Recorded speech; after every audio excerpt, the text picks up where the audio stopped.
സമ്മർദ്ദമുണ്ട് അല്ലെങ്കിൽ അവർക്ക് ബുദ്ധിമുട്ടുണ്ട്, അത് മനസ്സിലാക്കിക്കൊണ്ടുള്ള ഇടപെടലുകൾ, അത് കൂടുതൽ വോളണ്ടിയേഴ്സ് എന്നുള്ളതാണ്. അതിനായി ഇപ്പോൾ കാണുന്ന ഒരു ഓപ്ഷൻ SIR നടപടികൾ പൂർത്തീകരിക്കാൻ BLOമാരുടെ സഹായത്തിന് വിദ്യാർത്ഥികളെ ഉപയോഗിക്കാമെന്ന മുഖ്യ തെരഞ്ഞെടുപ്പ് ഓഫീസറുടെ നിർദ്ദേശമാണ്. എന്നാൽ SIR നടപടികൾക്ക് കുട്ടികളെ ഉപയോഗിക്കാമെന്ന ഈ നിർദ്ദേശത്തെ വിദ്യാഭ്യാസ മന്ത്രി V ശിവൻകുട്ടി എതിർക്കുകയാണ്. വിദ്യാർത്ഥികളുടെ പഠനത്തെ ബാധിക്കുമെന്നതാണ് അദ്ദേഹം പങ്കുവയ്ക്കുന്ന ആശങ്ക. കുട്ടികളുടെ വിദ്യാഭ്യാസത്തെ ബാധിക്കുന്ന രീതിയിൽ ഒരു കാരണവശാലും ഇത്തരത്തിലുള്ള ഉത്തരവാദിത്തങ്ങൾ വിദ്യാർത്ഥികളെ ചുമതലപ്പെടുത്താൻ വേണ്ടി പാടില്ല. വിദ്യാഭ്യാസ അവകാശങ്ങൾക്കല്ലാതെ കുട്ടികളെ മറ്റ് ഔദ്യോഗിക കൃത്യനിർവഹണങ്ങൾക്ക് ഉപയോഗിക്കുന്നത് അവരുടെ പഠനാവകാശ ലംഘനമാണ്.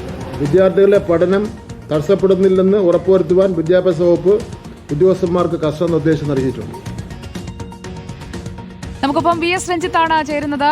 VS Ranjith, good evening. ഈ SIR എന്യൂമറേഷൻ ഫോം കളക്ഷൻ അടക്കമുള്ള കാര്യങ്ങൾക്കായി വിദ്യാർത്ഥികളെ ഉപയോഗിക്കുന്നത് ഇപ്പോൾ സ്റ്റുഡന്റ് പോലീസ് കേഡറ്റ് സംവിധാനമൊക്കെ എങ്ങനെയാണോ ഉപയോഗപ്പെടുത്തുന്നത് അതേ രീതിയിൽ ഒരു വോളണ്ടിയറിംഗ് ആണ് എന്നുള്ളതാണ് മുഖ്യ തെരഞ്ഞെടുപ്പ് ഓഫീസർ വ്യക്തമാക്കുന്നത്. ഇതിലിപ്പോൾ NSS അതുപോലെ തന്നെയുള്ള സർവീസ് സംഘടനകളിൽ പ്രവർത്തിക്കുന്ന ഈ NSSന്റെയൊക്കെ വോളണ്ടിയേഴ്സിനെ ഉപയോഗിക്കാം, അതുപോലെ തന്നെ SPC കേഡറ്റ്സിനെ ഉപയോഗിക്കാം. ആ രീതിയിലുള്ള ഒരു ആലോചനയാണ് നടക്കുന്നത്. അതിനായിട്ടുള്ള നീക്കങ്ങളൊക്കെ നടക്കുമ്പോൾ വിദ്യാഭ്യാസ മന്ത്രി അത് നടക്കില്ല എന്ന് പറയുന്നത് കൂടുതൽ പ്രതിസന്ധിയാകില്ലേ?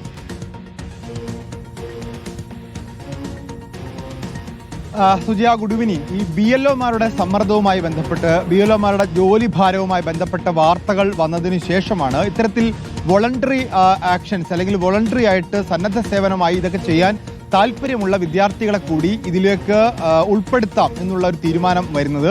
ആ തീരുമാനം വന്ന ഘട്ടത്തിൽ തന്നെ നമ്മൾ ഇവിടുന്ന് റിപ്പോർട്ട് ചെയ്തിരുന്നു. ആ തീരുമാനത്തിൽ ഏറ്റവും പ്രധാനപ്പെട്ട ആശങ്ക പങ്കുവച്ചതും BLOമാർ തന്നെയായിരുന്നു. കാരണം ഈ കുട്ടികൾ, അതിപ്പോൾ NSSന്റെ കുട്ടികളാണെങ്കിലും SPCയുടെ കുട്ടികളാണെങ്കിലും, ഈ കുട്ടികൾ അവിടെ ഡിജിറ്റലൈസേഷൻ പ്രോസസ്സിനാണ് ഇവർ ഉപയോഗിക്കുന്നത്. അതായത് ഇവർ കളക്ട് ചെയ്ത ഡാറ്റ അത് ഡിജിറ്റൽ എൻട്രി നടത്തുന്നതിന് വേണ്ടി, മൊബൈൽ ആപ്പിലേക്ക് എൻട്രി ചെയ്യുന്നതിന് വേണ്ടിയാണ് ഈ കുട്ടികളെ ഉപയോഗപ്പെടുത്തുക. പക്ഷേ ഈ കുട്ടികൾ ഉപയോഗിക്കുന്നത് BLOമാരുടെ ലോഗിൻ ID ആയിരിക്കും.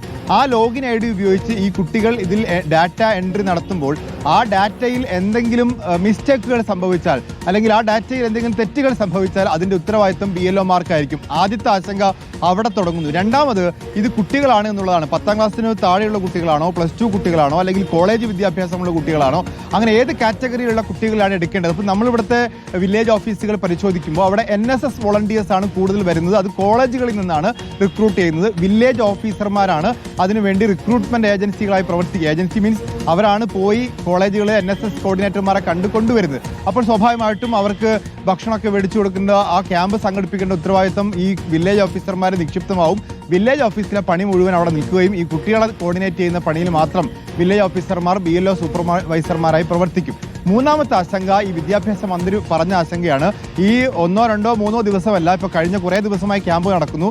ഈ ക്യാമ്പ് നടക്കുന്ന ഘട്ടത്തിൽ കുട്ടികൾ മുഴുവൻ ഈ ക്യാമ്പിൽ ഈ വോളണ്ടറി പരിപാടിക്ക് വരുമ്പോൾ കുട്ടികളുടെ ക്ലാസ് നഷ്ടമാവുന്നുണ്ട്. ഇത് കോളേജ് കുട്ടികളാണെങ്കിലും സ്കൂൾ കുട്ടികളാണെങ്കിലും അവരുടെ ക്ലാസ് നഷ്ടമാവുന്നുണ്ട്. സാധാരണഗതിയിൽ ഈ NSS വോളണ്ടിയേഴ്സ് ഒക്കെ ശനി, ഞായർ ദിവസങ്ങളിലോ അല്ലെങ്കിൽ ഈ വെക്കേഷനിലാണ് ഇത്തരത്തിലുള്ള പ്രായോഗികതയാണ് ഇപ്പോൾ പ്രധാന പ്രശ്നമായി വിദ്യാഭ്യാസ മന്ത്രി ഉന്നയിക്കുന്നത്. കുട്ടികളുടെ ക്ലാസ് സമയം നഷ്ടപ്പെടുത്തിക്കൊണ്ട് ഈ പ്രവർത്തനത്തിനായി ഉപയോഗിക്കാൻ കഴിയില്ല എന്ന് പറയുമ്പോൾ എന്താണ് ഇനി ഒരു ഉപാധിയായി മുഖ്യ തെരഞ്ഞെടുപ്പ് ഓഫീസറുടെ മുന്നിലുള്ളതെന്നറിയാൻ നമുക്ക് കാത്തിരിക്കാം.